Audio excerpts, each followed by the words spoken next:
All right, welcome to the confidence journey. We're going to go through the 7 stages of your player's progress and what they need next. This is kind of my overview map of the stages that every player goes through in my experience, and kind of how that fits into their age and their stage of development and their level of competition.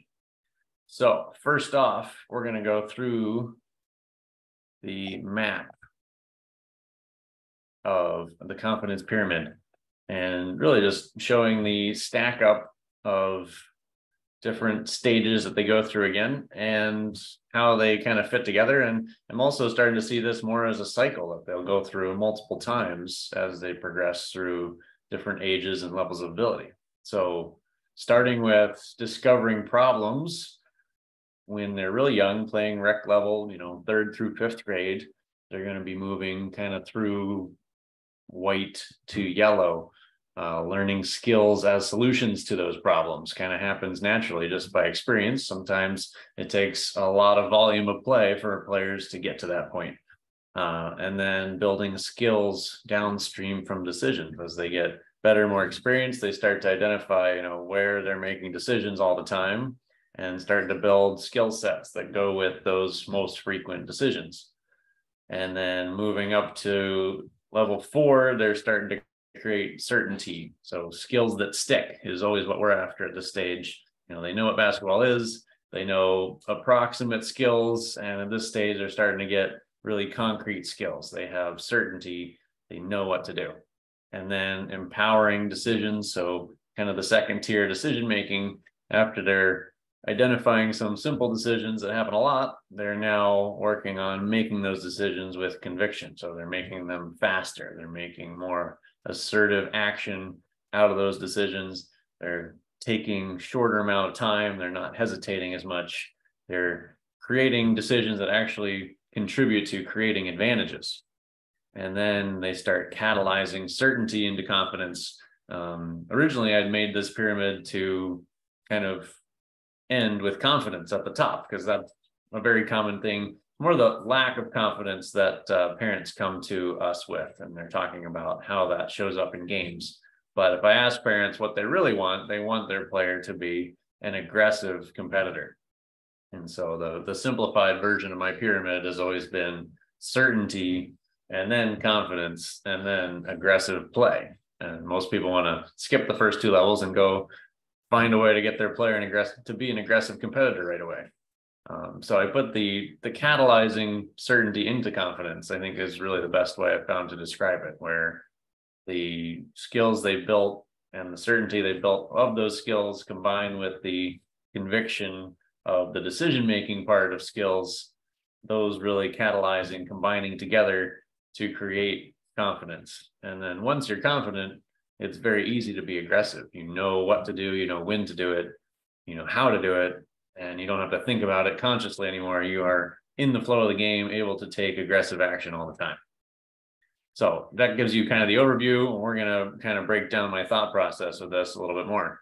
So between being a beginner recreational level player and becoming an aggressive competitor, say on a tournament or an AAU team, it's not merely 1 or 2 steps higher, which is kind of how I used to think about it. Was, there's rec level, then there's like travel team, and then maybe AAU is 2 steps higher than rec. But what some clients have helped me find, and what they've pointed out repeatedly, is that it's more like 5 or 6 levels between those two. Like a beginner recreational level player jumping into the AAU grinder and trying to compete is actually a terrible experience. Like, they are so far removed, and the cutthroat competition level is so much higher that it's really not a good experience for about 80% of the players that try that. They end up coming back and, retreating a little bit and finding something that's a better fit, so that they can progress a little more slowly and, connect those dots across 6 different levels. And the 7 stages here we're outlining on the pyramid are stages of development that actually repeat. I mentioned a minute ago, kind of a cyclical process that kind of happens on repeat over 3 major phases. Like, the players that actually do make it to playing college basketball have gone through this somewhat intentionally by the 3rd time, to continually improve themselves. So in 3rd through 5th grade, right, the recreation and what I call the discovery phase, right, starting with discovering problems through play, like they can actually go through all of this in 3rd to 5th grade, where they make some decisions, they get certainty of, only a couple of simple skills that they can do really well with a lot of certainty, and they're really good at a couple of really specific decisions. They can actually get to being confident, and you'll see 1 or 2 kids on every rec team that are actually very aggressive. Like they know what to do. They are going after the ball. They are trying to attack and score aggressively. And, it's a different timeline for different players, but I believe that all players are going through this, even in that beginner stage of really still just discovering what basketball is.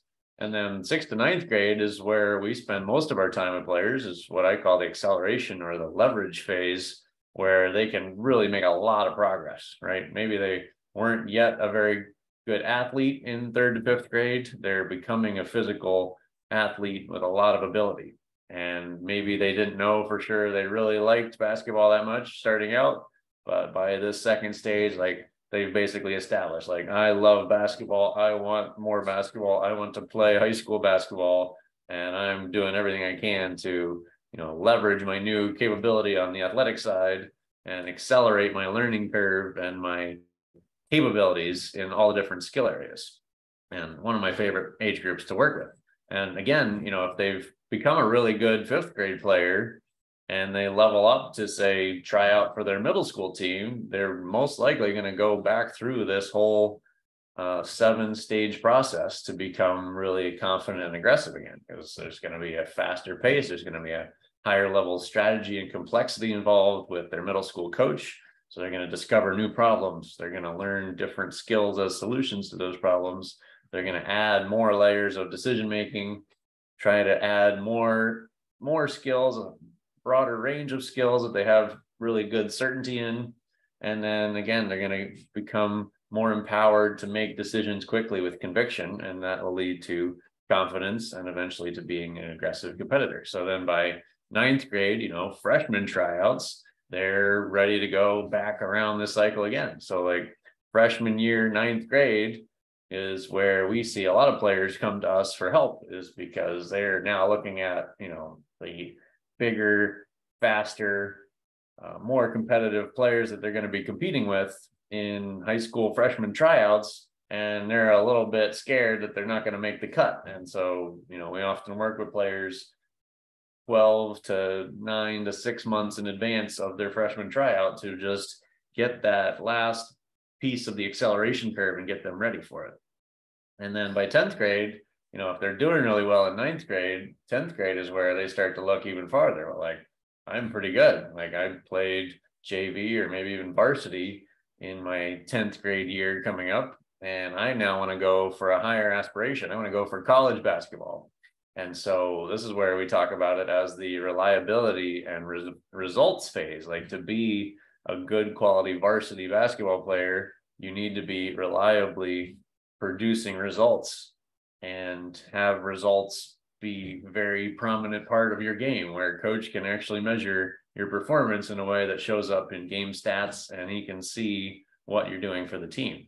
And so again, going, let's say, from JV to a varsity level, you're going to need to go back through this whole cycle and level up everything again. And this is where a lot of players don't do that. Like, they've reached a certain level of success, they're happy with it, and they're not really going to improve in high school, because learning requires some failure, right? It requires going back to discovery. And most 10th graders that I know are not really willing to go through that, subject themselves to failure, mistakes, and really change in order to level up their skill set. So they kind of stay wherever they ended in freshman class. Like, they kind of stay there, mentally, decision-making wise, as well as skill wise. But the players that I've seen really succeed and go on to play college basketball, they're right there. Like, okay, it's JV year. Like, I had success on my freshman team. Now I'm going on the JV team and I'm ready to reinvent myself. I'm going to go back and discover what problems exist at the varsity level, like looking toward the future. What problems exist at the college level? What can I start learning skills as solutions, building more skills downstream from the higher level decisions I'm going to make. And then again, creating certainty, empowering decisions so I can make quick decisions with conviction. And, the faster the game is played, the more leverage you have with quick decision making. And then again, catalyzing certainty into confidence so that by the time they're ready to be recruited as a college basketball player, they are showing all the signs that every coach wants to see of an aggressive competitor.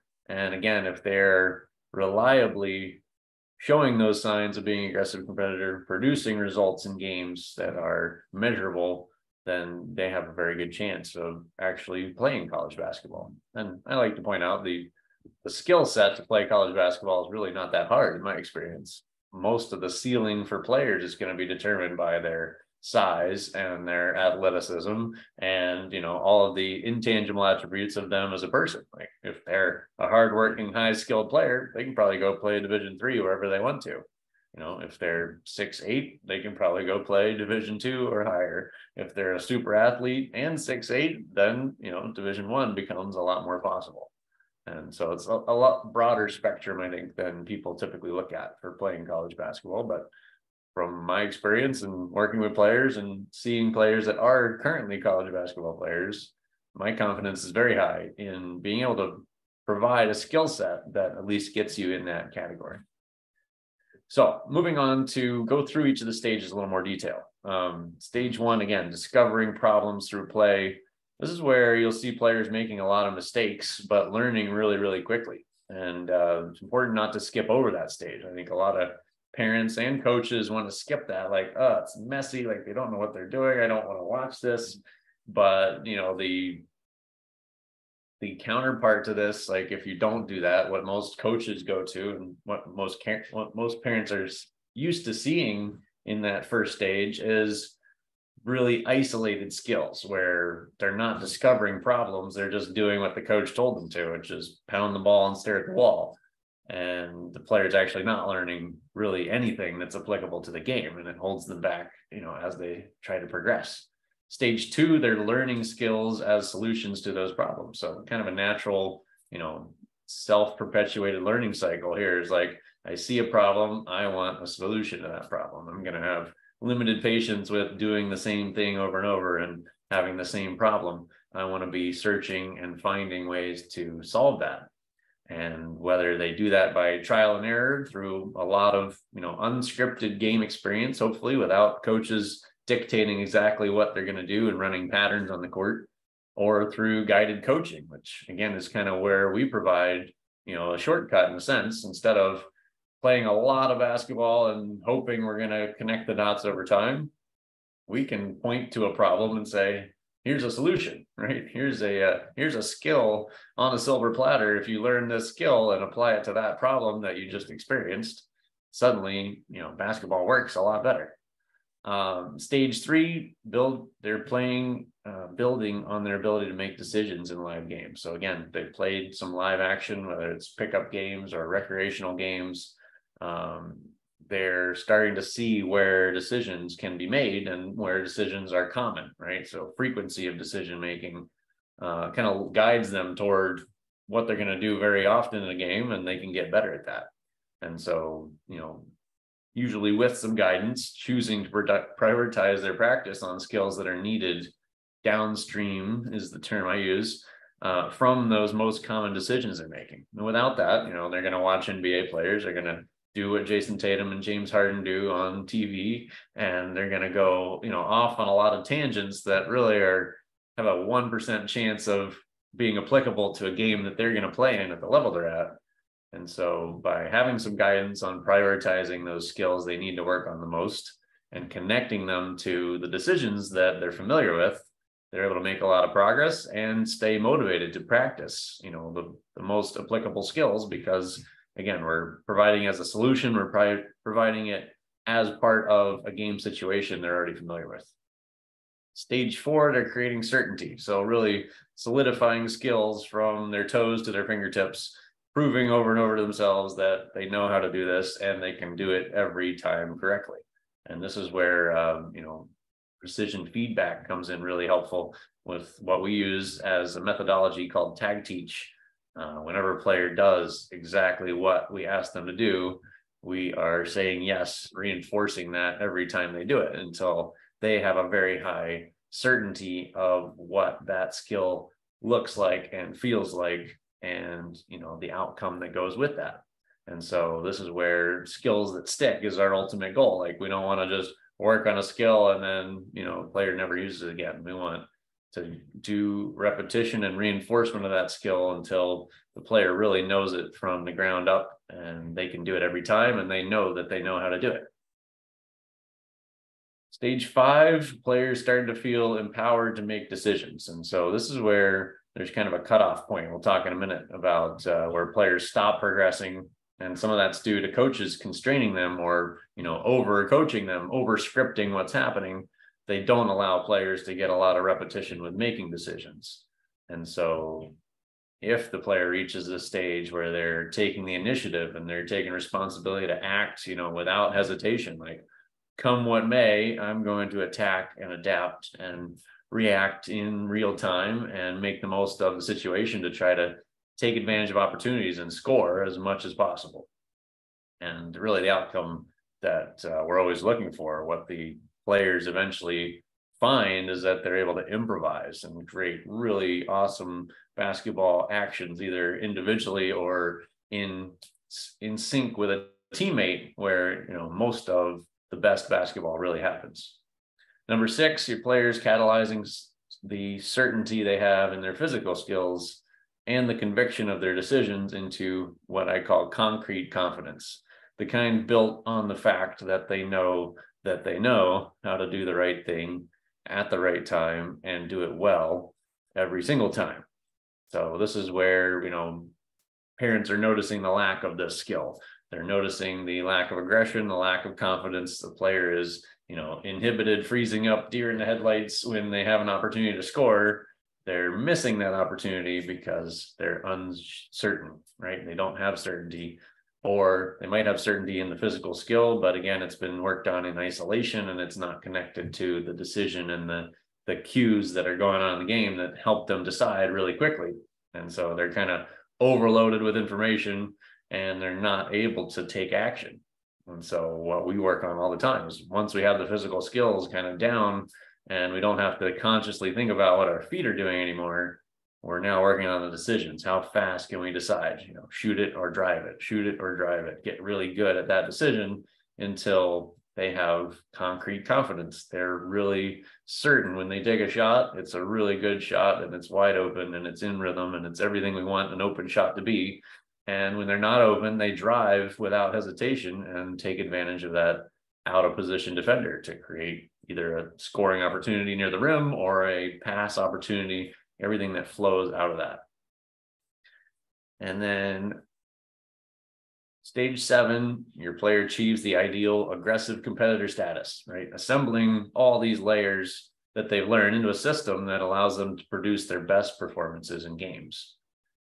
And then talking about the cycle aspect that we went over already, they quickly realize that if they're the one here, typically they're probably 1 out of 10, or maybe 1 of 2 players out of 10 that have reached this stage in their particular age group or their particular team, and they're starting to see the lack of challenge. Like, what's next? I can kind of do what I want. I can operate at a different level than everybody else here. And so, what's next for me? And so they're ready to seek out the next level of competition. And when they do take that jump to the next level of competition, they typically find themselves back at stage 1. So again, that cycle aspect where they're back to discovering new problems through playing, competing, exploring and discovering. They're going to find new problems that they need to solve. So what I've come to see is that parents are kind of only vaguely aware of the need for stage 1. I kind of mentioned that early on. They want to see their player working on fundamental skills that are, under control and look really good. And it's really not at all what the player needs. They need to be playing in kind of a loose environment where they're discovering problems that they need to solve. And when the parent kind of takes that away, they might vaguely see the need for them to play and explore, but mostly they're going to look for them to do, stationary skills in isolation. but they want their player to be an aggressive competitor. So there's this, large gap between those two, and nobody's really familiar with how to connect those dots or bridge that gap. And then on the player side, they work their way through, kind of natural process again, discover problems, learn some solutions, and start to get familiar with the decisions. And then when they get here, they feel pretty good. Like, we'll have players that take our confidence index. We have a scorecard where they rate themselves on their confidence in a certain skill across 9 different areas. And, they'll rate themselves up here, even though they're at this stage. And we'll kind of do a physical on the court evaluation to kind of confirm that. But, they're here, they think they're here, and they want to go to the next level of competition already. But when they start to do that all the time, they go level 1, 2, 3, and then they jump. And, they're back to level 1, but they never got certainty. They never got really good at decision making. They never got to the point of confidence where they were really playing and performing at a high level. And so they kind of stay in this 3-stage cycle, and eventually they kind of flame out or fall behind to where, other players are thinking and taking action at a higher level. And, they're stuck with kind of the beginner mindset. Wanting to jump too soon leads them to kind of be inhibited from a lot more progress in the long term. And so your player may reach stage 4. Blue here is creating certainty, skills that stick. They might have some certainty in their skills, but if they don't have absolute certainty, they're going to be relying on their coach to kind of script for them, direct the actions that they need to take, instead of they themselves making decisions on the fly. And so that's usually where you see your player in a very narrow role, right? They're tall, especially, like, you're going to be the postman, like, just rebound and give it to a guard. Very common coaching approach. If they don't have certainty of their skill, they're going to be forced into a very pigeonholed role and kind of not even allowed to make decisions on their own.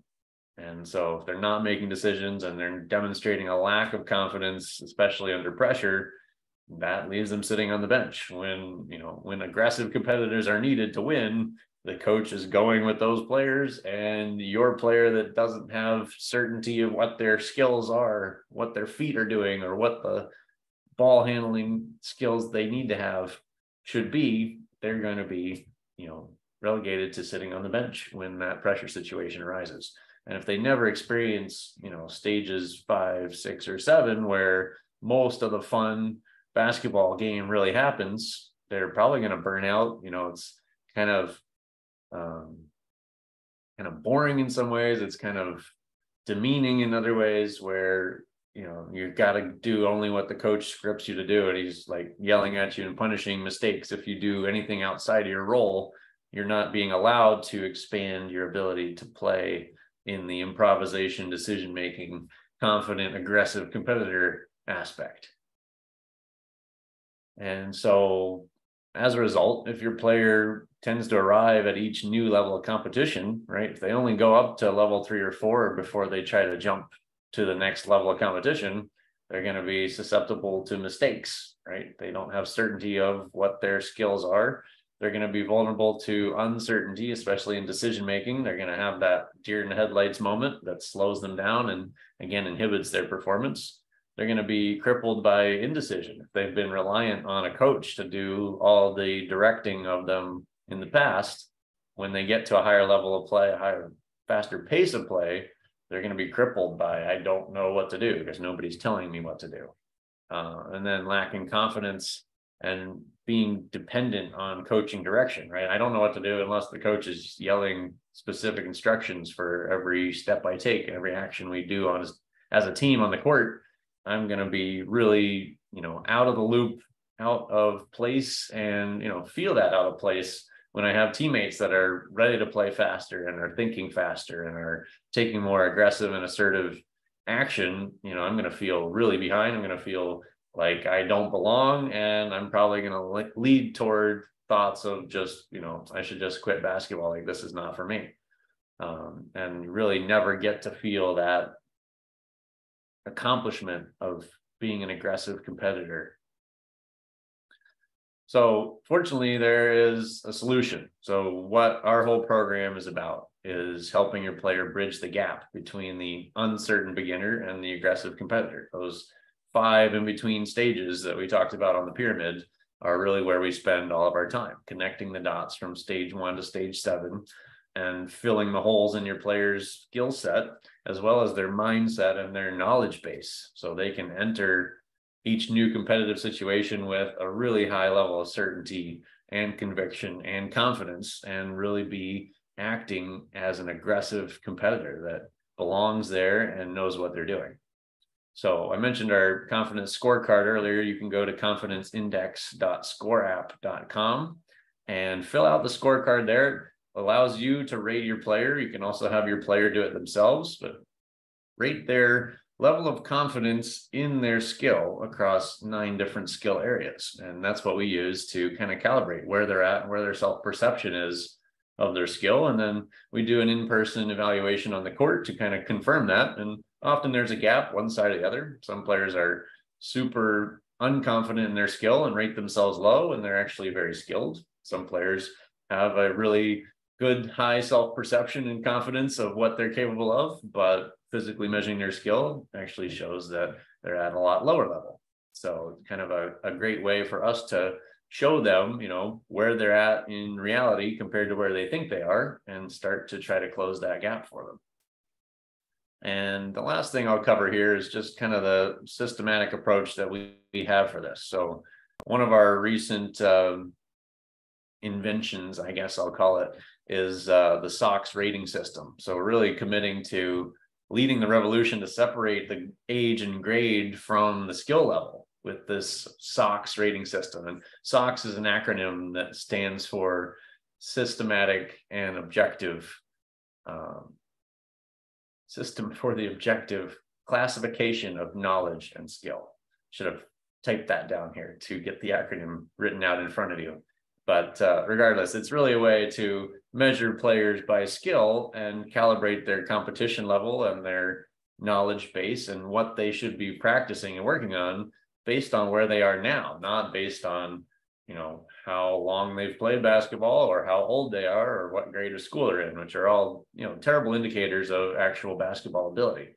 So we take the scorecard plus our on-court evaluation, and we use that to calibrate. All right, you're a yellow sock. Based on that, we need to work on this, this, and this to move you up to a green sock. So kind of modeled after the martial arts belt system, we are objectively classifying players based on wherever they are now, and then just showing them what the next step is so that they don't feel behind compared to their peers, and they're not being compared to other people just based on age. This is where you're at for skill. Here's piece 1, 2, 3 you need to level up to the next skill level.